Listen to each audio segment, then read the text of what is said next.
Bienvenue tout le monde dans l'édito avec Simon Rochelot. Cette semaine, Ouais.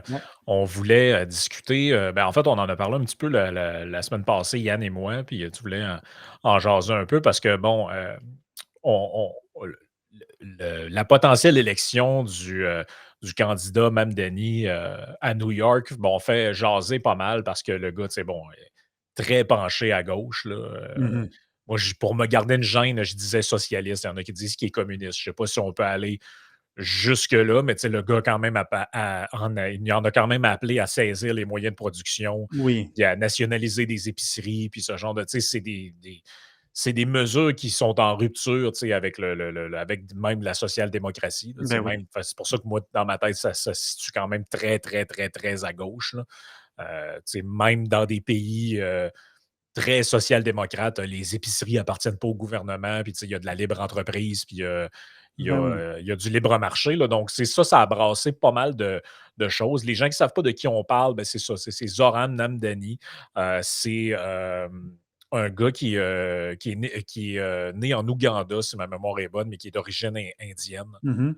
Ses parents ont emménagé aux États-Unis et lui, bon, s'est impliqué en politique, puis il fait partie de l'aile, je te dirais, l'aile assez radicale des Ouais. démocrates qui en fait, c'est le penchant socialiste des démocrates. On l'a déjà montré sur un site web qui consacre un peu leur politique et c'est des gens qui, tu sais, se gênent pas, là, disent carrément euh, qu'il faut renverser le capitalisme, puis ce genre de discours-là. Tu sais, donc, c'est la frange très Bernie Sanders, très Absolument. Alexandria Ocasio-Cortez du parti. C'est pas une frange qui est majoritaire, mais il a gagné Mhm. l'investiture qui l'opposait à l'ancien gouverneur Cuomo pour la succession du maire qui va lui-même se représenter comme un indépendant, Eric Adams. Donc, Eric Adams, j'avais déjà dit, là, Mhm. juste pour qu'on se situe bien, lui, c'est un gars qui a été républicain début des années 2000, fin des années 90. Il s'est ensuite converti aux démocrates et tout récemment, il a annoncé se représenter comme indépendant. Parce que lui, bon, il essayait d'avoir un discours plutôt tough on crime, là, donc d'assez rigide sur la criminalité. Donc là, bon, ça fait en sorte que là, on va avoir un genre de course à minimum 3 Mhm. dans cette élection-là. Il y en a qui disaient que Cuomo pourrait peut-être même se présenter comme indépendant aussi ou sous une autre étiquette. Donc, tout ça reste à voir. Il n'y a rien qui est coulé dans le béton. On en saura plus au printemps. Mais ça soulève la question, dans le fond, de savoir est-ce que il y a une montée un peu du socialisme. Parce que, tu sais, dans les dernières années, on a parlé bon, il y a une montée de la droite Tout à populiste, fait. tout ça incarné par Trump, par Meloni, par quelques autres et dans une autre version complètement, mais par Javier Milei Mhm. en Argentine. Et là, il y a des gens qui disent, bon, ben là, c'est-tu le temps qu'il y a un genre de retour de la gauche, un peu comme l'avait inauguré dans son temps Obama, puis après ça a suivi la fille de la Nouvelle-Zélande, Trudeau. Mhm. Donc, est-ce qu'on est dans un espèce de retour à ça? Et en fait, je te laisserai peut-être présenter la vidéo avant qu'on le regarde puis on le commente. Mais Konstantin Kissin de Trigonometry a fait une vidéo là-dessus qui s'appelle La véritable raison de l'essor du socialisme. Puis tu voulais qu'on en parle aujourd'hui. Ouais, c'est ça. C'est un ami auditeur qui m'a envoyé ça. Puis bon, c'est un court vidéo, là. C'est 7 minutes, mais en réalité, il y a 1 minute et demie de pub à la fin, fait que c'est moins long que ça. Puis c'est ça, c'est.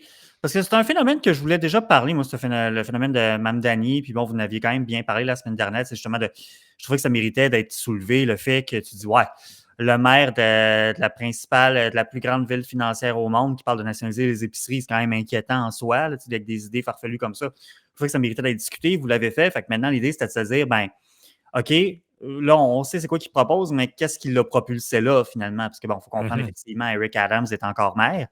Mais si on regarde les intentions de vote actuellement, puis oui, on sait que ça peut flipper, mais actuellement, ce serait lui, là, le prochain maire. Là. Oui, on n'a pas parlé, mais oui, il va y avoir un candidat républicain, mais selon les sondages, les républicains ne sont même pas dans la course. Je pense qu'ils sont genre à 7 là, dans les sondages. Je Ben trouve là, ça ridicule. ça commençait déjà à se déchirer un peu. Je suivais des comptes sur X, puis tu avais des gens qui étaient plutôt des républicains de New York qui disaient ben, qu'il fallait absolument voter pour Eric Mhm. Adams contre les républicains, parce que là, sinon, on allait se ramasser avec ce gars-là. Là. Ouais, c'est ça, c'est ça. Fait que là, tu te dis, bon, ben, OK, mais qu'est-ce qui explique qu'un personnage comme ça puisse se ramasser? On est quand même au 21e siècle. Là. Comment qu'un gars de même avec des idées aussi farfelues peut aspirer à devenir candidat, peut aspirer à devenir maire de New York, finalement, puis avoir une chance crédible de se faire élire. Parce que, bon, les élections, il y a toujours des partis un peu louches, puis des candidats, il y en a qui c'est carrément du trolling, il y en a qui sont sérieux, mais qui sont complètement dans le champ gauche. Sauf que lui, il a vraiment une chance crédible, et même plus crédible, de l'emporter. Fait que l'idée, c'est d'essayer de Oui. essayer de voir comment. Juste pour donner une idée aux gens, là, quand on dit idée, proposition farfelue, là, on parlait de salaire minimum à 30$ de l'heure. Ben oui. Nationaliser les épiceries, saisir des propriétés, éventuellement nationaliser aussi des blocs appartements. Ça, c'est toujours un truc de la gauche. Là. Il arrive toujours avec ça, les espèces On en avait déjà parlé de ça, à quoi ça ressemblait, hein, les Oui, les appartements dans Khrouchtchevka, les oui. Khrouchtchevka. Ben, ça, c'est une thématique qui revient tout le temps chez les leaders de gauche puis de gauche radicale, autant au municipal, mais surtout au municipal, je te dirais. Mhm. L'idée que l'État doit posséder des blocs appartements, ça, c'est vraiment là, un truc qui est au centre, au cœur de leur affaire. Et bon, tu as toutes sortes d'affaires aussi, des garderies gratuites, il y a vraiment beaucoup, beaucoup de propositions qui, tu te dis, mais c'est littéralement du populisme, de la démagogie finalement, là, dans le sens que, tu sais, c'est faire croire aux gens qu'ils vont avoir accès à toutes sortes de trucs gratuits, en plus d'être payés 30$ de l'heure, peu importe le travail qu'ils font. Ben oui. Tu sais, je comprends que ça peut être séduisant, là, mais il y a quelque chose là-dedans qui est littéralement irréaliste, là. Je veux Ben dire, oui, puis c'est impossible à financer, là. ouais, c'est ça. Puis moi, j'en veux pas, mettons, tu sais, quelqu'un qui est dans la misère, qui habite dans une maison de chambre, qui n'a pas beaucoup d'argent, etc., qui soit séduit par ces idées-là, c'est quelque chose d'humain que je comprends tout à fait. Sauf que par contre, un peu comme tu l'avais effleuré la semaine dernière avec Yann, c'est qu'on se rend compte que c'est qui les gens qui l'ont propulsé là. Lui, il dit qu'il a fait des percées dans les quartiers populaires et tout, là, dans la primaire, mais en réalité, quand on regarde quand on regarde les démographiques, la démographie des gens qui l'ont mis là, qui l'ont fait remporter la primaire démocrate, ben c'est beaucoup des collégiens, des universitaires, des jeunes diplômés qui puis manifestement, ben oui, tu as du monde.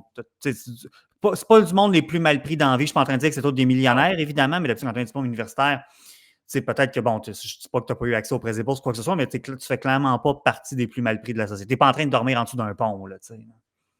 Ben non, c'est ça. Puis, tu avais même justement des articles de journaux qui parlaient de ça. Là. On aura l'occasion d'y revenir dans quelques instants. Mais on va passer la vidéo, puis Oui, on va l'arrêter pour traduire / commenter oui, au oui, moment oui. opportun.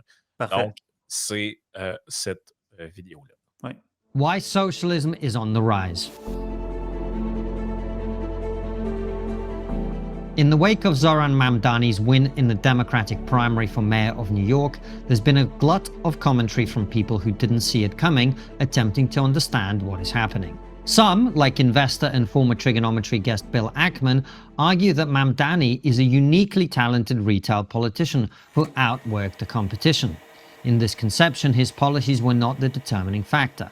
Others, like fellow investor Tyler Winklevoss, believe that it's simply time for young people to be reminded of the realities of socialism. According to this view, indoctrinated at school and university and let down by parents who failed to prepare them for the real world, millennials and Gen Z just won't wake up until they face the reality of Mamdani's insane policies, like government-run grocery stores and rent freezes. Others still take a dimmer view of the next generation, proclaiming that Mamdani won because of vibes. The centre-left, on the other hand, consoles itself with the notion that he was up against a terrible candidate in Andrew Cuomo.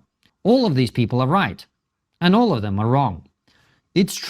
Donc, en gros, il vient de dire, il y a quelques explications qui circulent. Ouais. La première, c'est que c'est un gars extrêmement talentueux qui a réussi, là, beaucoup de charisme, tout ça, un genre un peu comme la personnalité d'Obama au départ. Tout le monde s'est charmé par une espèce justement des critères un peu individuels. Il y en a d'autres qui disent, ben, c'est parce que là, on est rendu dans un contexte où les jeunes, ils ne se rappellent pas des dangers du socialisme et du communisme. Ils n'ont pas vu l'effondrement du mur de Berlin. Ils n'ont pas vu ces trucs-là. Puis ils voient ça avec une espèce de romantisme. Puis c'est banalisé / valorisé, entre autres, dans certains milieux universitaires. Donc, c'est comme ça. Puis la troisième, comment je pourrais c'est les vibes, c'est que tu sais, c'était l'air du temps. Puis également aussi que Cuomo était vraiment un candidat vraiment terrible, beaucoup de squelettes dans son placard, toutes sortes d'accusations d'agression sexuelle contre lui, etc. Tu vois, moi, les trois propositions m'apparaissaient séduisantes, mais celle qui venait me chercher le plus, moi, instinctivement, c'était la deuxième. C'était me dire, ben là, effectivement, il qu'il est peut-être temps que la jeune génération se rappelle c'est quoi le socialisme, le communisme. Beaucoup, tu sais, comme on disait, beaucoup de complaisance dans les universités par rapport à ça, mais également beaucoup de complaisance au-delà des établissements supérieurs d'éducation, également dans certains médias. Hein? Comment on a beaucoup de complaisance envers l'extrême gauche. Puis je me disais, ben ceci peut expliquer ça. Tu sais, t'as toujours, tu sais, même au Québec, rappelez-vous au cégep, tu as toujours le prof de philo au cégep là, qui trippe quand il voit des jeunes avec des t-shirts de Che Guevara, puis la patente, on a tous vécu ça. Là. Ouais, il y a un genre de romantisme associé Ouais. à ça, le romantisme de la lutte prolétarienne, puis tout ça. Le problème, c'est que quand ça reste au niveau de, tant que ça reste au niveau du militantisme puis de Ouais. l'idée, c'est tel que tel, mais c'est dans l'application concrète de ces principes-là, là, je veux dire, il y a une raison pour laquelle les épiceries, ça appartient pas au gouvernement, là.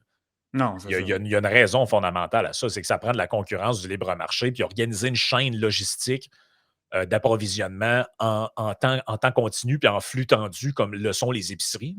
C'est-à-dire des endroits où rentrent des milliers de personnes chaque jour pour ressortir avec des. Puis il n'y a jamais ou presque de tablettes vides, là.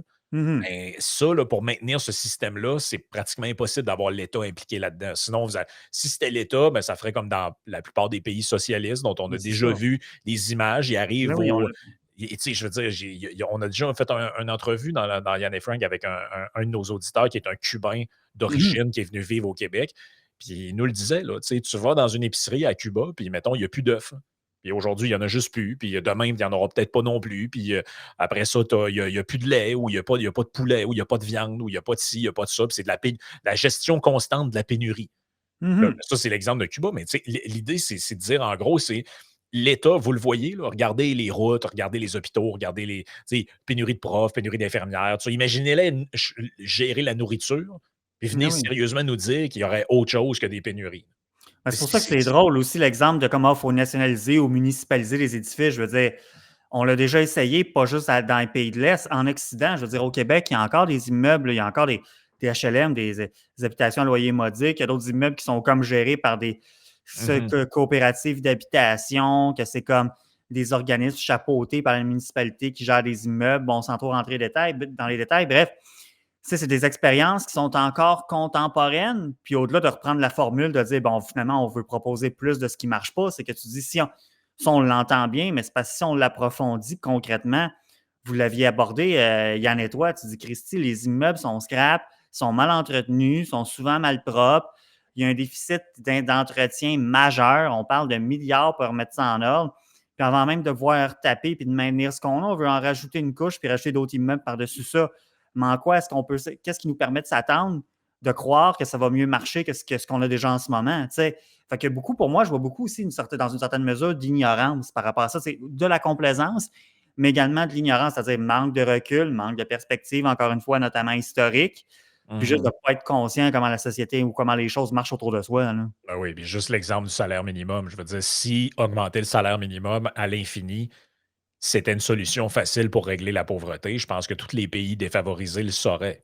Ouais. Puis, tu sais, dans le fond, tu pourrais sortir, je sais pas, moi, le Cameroun de la pauvreté en disant, ben, on va mettre un salaire minimum très élevé, comme ça, les gens vont vivre mieux. Ouais, mais c'est pas comme si tu crées pas de richesse en faisant ça. Non, mais non. Il y a zéro richesse, là. Donc, c'est de la pensée magique, en fait, là. Donc, Mhm. il continue. True that Mamdani appears to have the common touch, but many people who do are unable to produce the stunning victory he achieved. It's true that young people do not understand the history of socialism and have little idea Hey, of just how regardez ces terrible images. the consequences of Mamdani's policies will be. It's true that vibes were a powerful force in this election, but politics has always been about vibes. The elections of Barack Obama and President Trump were about vibes too. And yes, it's true that Cuomo is a terrible candidate who's facing allegations of sexual harassment as well as scrutiny for his disastrous decisions during the pandemic. But that doesn't explain the popularity of Mamdani, only the unpopularity of Andrew Cuomo. The reality is that none of these variables on their own are sufficient to explain the rising popularity of socialism in many Western countries, or, more specifically, many large Western cities. Every comedian has to learn this lesson the hard way. You may have great jokes, but people will only laugh if they agree with the premise of those jokes. Mhm. The fact that for at least a decade our schools and universities have acted as work madrasas is sufficient to prime young people for receptivity to socialism. But it does not explain why the ideas are landing as hard as they are. So, why is socialism becoming popular? I tried to remind my conservative friends of this at the end of my speech at the first ARC conference when I said, "Many of you here are conservatives. I'm not. I look terrible in tweed. That's why I identify as politically non-binary. But I can tell you conservatives something. You will never get young people to want to conserve a society and an economy that is not working for them. We will not overcome woke nihilism as long as young people are locked out of the housing market, unable to pair up, unable to have kids, unable to plan for the future." Born in 1982. C'est très, très bon ce qu'il est en train de dire là. Ça, c'est quelque chose que Poilievre semble avoir compris d'ailleurs, parce que, tu sais, c'est pas pour rien que les libéraux ont volé ses plus grandes idées dans la campagne électorale, parce que c'est vraiment ça qui résonnait chez les jeunes et même chez les moins jeunes, parce qu'on sait justement les difficultés d'accès au logement se reportent à travers tous les groupes d'âge quasiment, sauf vraiment les plus vieux, les plus anciens. Donc, non, c'est en plein dans le mille. Parce qu'en gros, c'est ça, il dit les explications qui ont été citées plus tôt, bon, tu pourrais les appliquer dans n'importe quel autre contexte, puis ça n'explique pas ce cas plus précis-là. Puis il dit, dans le fond, le problème des conservateurs, puis là, c'est là que tu vois la finesse quand même de son humour, moi, je trouve, dans tout ça. C'est un bon comédien au sens anglais du terme. Là. Il dit, c'est ça, la raison pour laquelle le message conservateur résonne moins chez les jeunes, ou le fait que les jeunes sont attirés par justement des mouvements de changement, c'est qu'ils sentent qu'ils sont dans un monde qui ne fonctionne pas pour eux et veulent en sortir. Et les gens plus vieux, bon, le monde a relativement fonctionné pour eux et veulent conserver ce monde-là. Donc, si tu comprends conservatisme comme une forme de statu quo, entre guillemets, ce qui est souvent pas le cas là, dans la plupart des mouvements conservateurs qui sont plutôt des mouvements de rupture par rapport à la social-démocratie qui est en place. Mais quand même, dans l'esprit d'un jeune, c'est pas de même que ça fonctionne. Je suis pas capable d'avoir une maison, je me vois pas me projeter dans le futur, je suis pas capable d'avoir ci, je suis pas capable d'avoir ça. Et il y a quelqu'un qui me propose des solutions à tous ces problèmes-là. Et il se trouve que là, il est socialiste, mais il pourrait être autre chose. Là. Donc, Oui, absolument, absolument. C'est pour ça que. Puis il en parle plus dans la vidéo, je ne sais pas si on va le présenter, mais c'est que ce soit avéré ou pas, c'est la perception des jeunes, parce que c'est d'eux qu'on parle, c'est la perception des jeunes qui compte, puis c'est ce qu'ils ressentent et ce qu'ils perçoivent qui va déterminer comment ils vont se positionner politiquement après. Tu sais, parce que, tu sais, oui, on parle beaucoup là, des difficultés d'accès au logement, que bon, les milléniaux, puis les Z, puis après éventuellement les alphas, ils vont avoir beaucoup plus de difficultés à s'acheter une maison que ceux qui sont venus avant eux autres. Mais tu sais, il y a toutes sortes de metrics qui indiquent que, bon, par exemple, quelqu'un qui a 35 ans aujourd'hui a plus de biens de consommation, a plus de revenus que quelqu'un, mettons, un X, qui a, à l'âge de quelqu'un qui a un membre de la génération X qui avait 35 ans à l'époque, ou encore même un boomer qui avait 35 ans à l'époque. Puis tu sais, je ne remets pas en doute les mathématiques derrière ça. L'affaire, c'est qu'en quelque part, on s'en crisse un petit peu de tout ça si tu n'es pas capable de t'acheter une maison, finalement. C'est quoi qui compte le plus là-dedans? Ah oui, ben tu sais, parce qu'on entend souvent, ouais, mais dans le temps, les ménages, il y avait juste un char par famille, il n'y avait pas deux chars, puis là, bon, on n'avait pas des iPhones, puis on n'avait pas Internet. C'est tout vrai, ça. C'est tout vrai, mais le monde avait des maisons. C'est ça qui compte le plus. Et aussi, au-delà de la maison, c'est l'aspect d'être propriétaire, je pense. C'est vraiment l'accès à la propriété, que ce soit un condo, une maison, whatever. C'est que c'est qu'en fait, c'est la fameuse phrase, là, You own nothing and you will be happy. Les gens, en fait, sont en porte-à-faux radical avec ça. C'est pas vrai que les gens veulent être des espèces de nomades qui se promènent dans des auberges de jeunesse. En fait, la plupart des gens, peu importe l'âge qu'ils ont, ils veulent être enracinés, ils veulent trouver un patelin où ils sont confortables, ils veulent être propriétaires, que ce soit d'une maison, d'un condo, d'un chalet, peu importe, et ils veulent pouvoir se projeter dans l'avenir, soit faire une famille ou en tout cas faire vie commune avec quelqu'un, construire quelque chose. Et là, ils ont l'impression d'être condamnés à une forme de stagnation où ils font juste survivre, en fait. Ils ont un appart, ils ont de la misère à payer, ils ne savent pas trop s'ils vont le perdre au 1er juillet. Dans le fond, ils ont un travail un peu précaire, ou en tout cas, des fois, ils ont un bon travail, ils ne sont pas capables d'accéder à ce pourquoi on leur a dit que si tu travaillais fort, C'est un peu ça que Poilievre il disait, c'est la promesse du Canada, c'est tu travailles fort, tu as un bon chèque de paye, tu vas avoir une belle vie. C'est super simple, en fait. Là. Mais là, il y a des gens qui disent ouais, mais moi, je travaille fort, puis j'en ai pas un bon chèque de paye, puis j'ai pas une si belle vie que ça. Donc, c'est là qu'est le nœud de l'affaire. Je laisse continuer. To I am what you might call a geriatric millennial. I entered the workforce in 2003 and worked solidly for over a decade, making a good income as a translator and then as a circuit comedian. Together with my wife's modest income as an artist, we earned a little above the median household income in Britain. We bought our first property, a tiny apartment, at the age of 35. Far from being unusual, this is becoming normal. In London, the average age of a first-time buyer is 35. In New York, it's now 37. The counter often wheeled out against this argument is that while certain aspects of life have become more challenging, young people now enjoy access to an immense array of consumer goods, electronics, food variety, and so on. But the problem is that some things matter more than others. Housing is one of them. Most people, for example, would not want to have children until they have a place of their own. And as any parent will tell you, having kids changes everything. If you can't afford to buy your own place and settle down, you're stuck in a permanent adolescent limbo in which making the right decisions no longer makes sense. I know many people of my generation and younger who, it could be said, waste lots of money on coffees, eating out, and so on, while paying rent instead of saving up for their own place. The problem is, though, that saving £200 a month towards a deposit on your first property makes very little sense when the price of that property grows by tens of thousands every year. This sense that the things you actually want deep down are speeding away from you on a train you'll never catch is the real. En gros, c'est excellent hein, quand il dit ça. Il dit, parce qu'on entend souvent ça, les jeunes avec qui mettent des avocats sur leur toast puis qui vont dans un café, nanana. Ben oui, mais quand même que tu sauverais, là, il parle 200 pounds, mettons, quand même que tu sauverais 200$ par mois. Si la maison que tu regardes, elle augmente de 50 000 par année en termes de prix, ça change quoi? Ça change quoi? Tu es aussi bien d'y aller te prendre une bière le vendredi, puis le mercredi, puis le lundi, si ça te tente. Ça ne donne absolument rien d'épargner. C'est plate à dire, mais c'est ça. Là. Non, c'est ça. Donc, il semble que dans le fond, il y a une genre de course contre la. Mais c'est ça l'affaire, c'est que tu as l'impression que tu n'arriveras jamais à l'objectif. Donc là, tu abandonnes la course et tu te dis, ben là, tant qu'à ça, je vais au moins un peu profiter de l'existence. Tu sais, je vais aller au cinéma, je vais manger ce que je veux un peu, puis je vais m'acheter une bouteille de vin une fois de temps en temps. Tu sais. Donc, c'est un peu ça l'idée. Tant qu'à être pris dans ton appart de marde. Tu sais. Ouais, c'est ça. Ben oui, tant qu'à être pris dans ton appart de marde. Tu sais.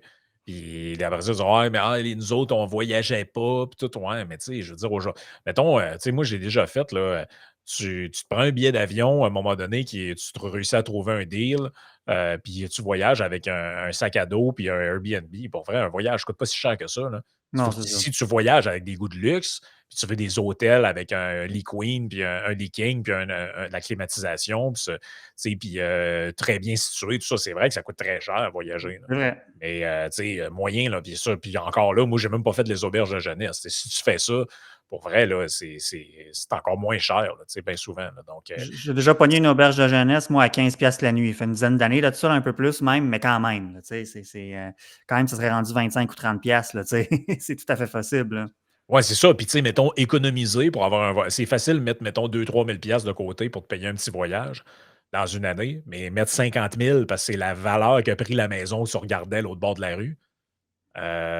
C'est comme irréalisable, en fait. Là. Ben, mettre 50 000 de côté quand tu en gagnes 60 000, je comprends que tu n'es pas au palier d'impôts les plus imposés, mais Chris, c'est un effort colossal épargner ça, là, tu sais. Tu sais que la maison va prendre 50 000 cette année, 50 000 l'an prochain, puis probablement un autre 50 000 l'année d'après. Exact. Driving force behind the popularity of politicians like Mamdani. Young people are open to socialist demagogues not because they've sat down and done the sums on their policies. They're open to them because they're desperate and see no way out. This, by the way, is always how radical and unworkable ideas become popular. The rise of communism and fascism in the late 19th and early 20th centuries was the direct result of the excesses of the Industrial Revolution. During that period, human wealth shot up, but so did wealth inequality, with the people at the top accumulating most of the gains. By the middle of the 19th century, the top 1% of people in Britain owned 50 to 60% of the wealth. Sound familiar? The rise of socialist politicians and C'est peut-être le seul bout dans le vidéo que je suis un peu moins d'accord, c'est-à-dire je ne mets pas en doute les maths, là, que le 1% de Grande-Bretagne versus le reste de la population. L'idée, encore une fois, c'est que c'est le discours, puis Vincent est plus à l'aise à parler de ça que moi, mais c'est tout le discours, ces inégalités. Tu dis, je pense que les gens n'accordent pas tant d'importance aux inégalités quand ils sentent que leurs conditions s'améliorent réellement. C'est quand tu as Exact. l'impression que les élites concentrent tout, puis qu'en plus, toi, tu restes pris dans ton petit appartement à 400 pieds carrés avec des conditions de vie misérables. Là, effectivement, c'est là que tu vas accrocher plus. Mais sinon, tu sais que, je sais pas, tu sais, si tu gagnes 200 000 par année puis ton voisin à côté fait 1 million, tu vas peut-être être jaloux un peu, mais tu sais, pas assez pour aller y trancher la tête, là, tu sais. Ah oui, ben c'est ça. Si, mais tu sais, mettons, vous êtes employé dans une entreprise, puis tous les salaires de tout le monde augmentent à chaque année, il y a un peu de mécontents. Bon, peut-être un peu de jalousie, puis tout ça, mais en général, les gens sont contents. Par contre, si vous voyez que l'entreprise fait des profits records chaque année, qu'il y a un ou deux employés qui partent avec la cagnotte, puis que vous, ça fait 8 ans que vous êtes stallé au même salaire, ben, en général, les gens pètent les plombs et ils quittent, là, tu sais, ou ils essayent de faire entendre leur cause. Fait que, tu sais, à l'échelle sociale, c'est un peu pareil. Si tout le Exact. monde, si tout le monde part par en haut, ben, tu sais, c'est tel que tel. C'est pour ça que la génération plus des boomers qui ont vu leurs parents accumuler, tu sais, faire des canages, puis ce genre de trucs-là, puis Ah ouais. vivre dans la pauvreté, là. Donc, tu sais, mettons la génération de mon grand-père à moi, qui est la génération d'avant, la génération tranquille, eux, ils ont connu vraiment la merde, là. Tu sais, Mhm. là, genre, pas manger à sa faim des fois, puis ce genre de trucs-là, puis l'économie de guerre des années 40, où, tu sais, il y Ouais, avait ouais, ouais. tu sais, ce genre de choses-là. Puis les gens qui sont venus après, ceux qui sont nés dans l'après-guerre, eux, ils ont connu les 30 glorieuses, tu sais. Ils ont connu la prospérité, le Voilà. plein emploi, puis tout ça. Donc, pour eux, ben, la société a rempli sa promesse à quelque part, Ben oui. d'avoir une vie meilleure que celle d'avant. Sauf que là, on est comme rendu au point où, ben, à tort ou à raison, selon le cas, les jeunes arrivent dans la vie et se disent: Mais voyons, mais mon père il a acheté sa première maison, mettons, à 24 ans. Moi, j'en ai 37 puis j'en ai pas. Je vois Mhm. pas le jour quand Puis ça, si tu as bien Voilà. beau arriver avec n'importe quel graphique sur ce que tu veux, tu réussiras jamais à faire avaler à cette personne-là que sa vie est mieux que celle de ses parents. Tu sais, je voyais un texte passer le mois passé dans CTV News.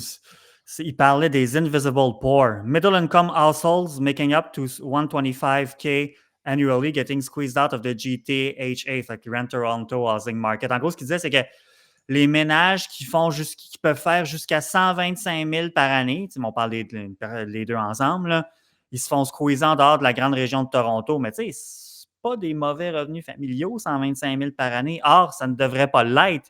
Fait que, même si c'est ajusté pour l'inflation, tes parents gagnaient moins. S'ils avaient leur maison, tu te dis, Chris, ils vivaient mieux que moi pareil. Là. Peut-être qu'il n'y avait pas trop, peut-être qu'il n'y avait pas deux chars, qu'il n'y avait pas chacun un char, mais Chris, ils vivaient plus confortable que moi pareil. Là. Donc, c'est exactement ça. Je laisse ça continuer parce Ouais, qu'il reste un petit bout, puis après, c'est ouais, terminé. ouais. The popularity of left wing commentators like Gary's Economics are not the problem, they are a symptom. And until the real problems are addressed, it's Mam Danny's all the way down. If you enjoy these videos, Voilà. you should know. Donc, il y a une petite publicité après, là. Ouais, ouais, Mais ouais. essentiellement, ce 5 minutes-là, je trouvais qu'il était c'est éclairant sur autrement dit, il faut ne pas voir ce genre de candidature-là comme une fin en soi, mais comme le symptôme d'autre chose. Le symptôme d'un malaise qui, d'après moi, va être de pire en pire dans les grandes villes, s'il n'y a rien qui est fait, mais dans beaucoup de grandes villes où il y a un réel problème de niveau de vie. Là. Ben oui. Tu sais, où des gens là, vivent dans des endroits, là, mais c'est. Tu sais, puis ça, c'est quelque chose avant qu'on pensait qui était un peu tu sais, typique de la Californie, mettons, ou Ouais. de certains endroits plus problématiques. Puis, tu sais, mettons, au Québec, on a longtemps été épargné par ça. Là. Dans le Mhm. sens que, tu sais, je veux dire, moi, je suis parti. Tu sais, je suis parti du Lac-Saint-Jean, puis je suis venu vivre dans la région de la capitale nationale, à Québec. Puis, tu sais, je veux dire, à l'époque, tu pouvais te trouver, puis ça fait pas 40 ans de ça fait même pas 20 ans. Là. À l'époque, tu pouvais te trouver un appartement ou un 5,5 où tu restais 3 gars là-dedans, puis ça coûtait genre 650$ chauffé éclairé. Là. J'ai déjà payé ça. Là. Ouais, ouais. Ça veut dire 200 quelques dollars par personne. Là. Même pas 300. Tu sais, un genre de 300$ par mois par personne, puis tu as l'Internet. Là. Puis là, tu fais des Ouais. tu sais, 300$, je veux dire, tu avais besoin de travailler 3-4 jours dans le mois pour payer, tu sais, je sais pas, 5 jours, mettons, à l'époque, au salaire minimum. Tu travaillais 5 jours par mois ou, tu sais, quelques jours par fin de semaine à chaque mois, puis tu pouvais payer ton appartement, puis tu en prenais juste un peu plus pour manger, puis tout ça. Aujourd'hui, moi, ce que j'entends, c'est que ça coûte, même dans des places comme Québec où c'était traditionnellement pas trop cher, tu sais, il faut que tu des appartements à 1 200, 1 300, 1 500 piastres, puis c'est pas des appartements super, là.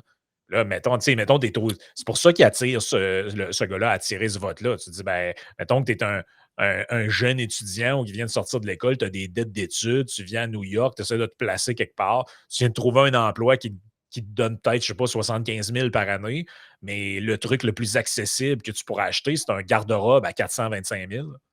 Ben, t'es comme, Ouais, c'est ben ça. oui, mais je m'en sortirai jamais finalement. Mais toi, c'est là que tu veux vivre. Parce que la réponse facile, c'est un peu de dire, ouais, mais va vivre ailleurs. Ouais, mais il y a des gens qui, tu sais, il y a des gens qui veulent. Puis, tu sais, des fois aussi, c'est une question de ton cercle social, tu sais, c'est ta famille. Tu sais, moi, j'aurais pu dire, ah, mais Simon, va donc vivre ailleurs qu'à Montréal. Ouais, mais OK, mes parents, les parents de ma conjointe, tu sais, c'est à un moment donné, Ouais. c'est facile de dire ça, va vivre ailleurs, déménage, chaque ton camp. Ouais, mais des fois, c'est ta vie aussi, là. Tu sais, Ben, je connais des gens personnellement qui ont vécu ça, c'est-à-dire qu'eux autres, ils ont grandi, mettons, en banlieue de Montréal, dans un coin qui était pas reconnu pour être riche à l'époque, là, puis qui l'est pas plus davantage reconnu pour être riche aujourd'hui, mais quand même, tu sais, tu sais, ses parents avaient sa petite maison, puis elle allait à l'école dans le quartier, puis c'était bien, tu sais, puis il y a encore de la famille là, c'est un réseau social là, etc. Mais là, tu te dis, Chris, je gagne plus que ce que mes parents faisaient. Tu sais, je suis diplômé, mes parents n'avaient pas de diplôme, etc. Tu sais, en principe, j'ai un meilleur emploi, fonds de pension, c'est ça. Sacrément, j'ai pas les moyens de vivre dans le quartier que j'ai grandi. ouais, c'est ça. Puis ça, là, la frustration que ça crée chez quelqu'un, là, vous ne pouvez pas vous imaginer. Là. Mettez-vous, si vous vivez ça, vous comprenez bien. Si vous n'avez pas vécu ça, essayez juste de vous mettre à la place de ces gens-là. Tu te dis, voyons, Chris, c'est le quartier, je suis allé à l'école là. J'avais, je sais pas, mon resto du coin, mon bar du coin, que mes amis ont chillé à telle place dans le temps. Puis tout, j'ai encore mes oncles, mes tantes qui habitent là, tout ça. En principe, sur papier, je suis plus riche que les autres l'étaient à mon âge. Mais Christy, je ne suis pas capable de rien m'acheter, puis je suis capable de vivre là. Pour vrai, je pense que c'est rendu le cas de la majorité du monde, là. Tu sais, je veux dire, moi, je ne suis pas à plaindre, là, ma vie est correcte, là, mais je veux dire, je ne pouvais pas vivre sur la rive nord de Québec puis être propriétaire, là. C'était impossible, à moins d'acheter vraiment un taudis, là. Tu sais, d'un endroit, tu sais, en reprise de faillite ou ce genre de truc-là, là. Tu sais, donc, tu sais, la famille qui était de l'autre bord, tu sais, moi, je devais déjà. Tu sais, c'est pas loin, c'est pas la fin du monde, traverser sa rive sud. Mais c'est un Non, début. Puis là, tu te dis, ouais, mais moi, mettons, si j'ai des enfants, eux, leur patelin, ça va être la rive sud de Québec. Leurs Saint-Georges. grands-parents, ils vivent sur la rive nord. Puis eux vont devoir aller vivre aux frontières de la Beauce, dans un endroit qui, Ben, c'est aujourd'hui, ça. c'est encore, mettons, des chalets, mais dans le temps, dans un futur proche, ça va être genre Mhm. rendu là, l'étalement de la ville vers des endroits moins dispendieux. C'est ça, c'est pour ça que c'est. Puis encore là, c'est que rajoute par-dessus ça, tu en as parlé, tu as des sans-cœurs, parce que moi, j'ai une même, je les appelle. Tu sais, les espèces d'élus sociaux ou carrément communistes, des petites bourgades qui ont réussi à s'infiltrer là. Puis qu'eux autres sont comme non, moi, je veux plus qu'il y ait développement dans ma ville, je veux plus qu'il y ait de bonnes galos qui se construisent, je veux plus qu'il y ait ici, je veux plus qu'il y ait ça. Tu te dis, Chris, finalement, il n'y a plus de place pour moi nulle part. Ouais, c'est ça. Puis le pire, c'est dans des endroits immenses. Tu sais, imagine avoir ces Mais débats-là. oui, Imagine qu'on a ces débats-là en Amérique du Nord. C'est fou pareil, hein. c'est fou, On hein? vit dans, tu sais, on vit Mais dans oui. l'immensité, là. Tu sais, je veux dire, les États-Unis et le Canada, tu peux rentrer l'Europe 3-4 fois là-dedans, là. Puis, Oui, puis on comprend que, tu sais, on ne peut pas habiter dans le coin, on n'ira pas tous habiter à Yellowknife, mais même si tu tiens compte des zones plus habitables, là, il y a encore énormément de ben place au oui, pays. n'importe qui a pris Énormément de l'avion, tu place. survoles la vallée du Saint-Laurent, puis Mais oui, tu vois les villes en bas, là. Puis tu le vois entre mais les oui. villes qu'il n'y a rien, là. Tu sais, je veux dire, Mais donc, oui. c'est. Non, tant que ce problème-là ne sera pas adressé, je pense de plus en plus que l'histoire du logement, de l'habitation, de l'accès à la propriété, ça va devenir le problème le plus déterminant, si ça ne l'est pas déjà, dans les prochaines années. Tout à Écoute, on va fait. passer à la partie Patreon parce qu'on voulait Oui, jaser carrément d'un autre sujet. En fait, on va parler un petit peu on s'en va un peu envers le Moyen-Orient à cause d'un rapport de l'ONU sur oui. Israël. Donc, j'en dis pas plus, mais joignez-vous à nous, on va en parler dans Ouais. quelques instants.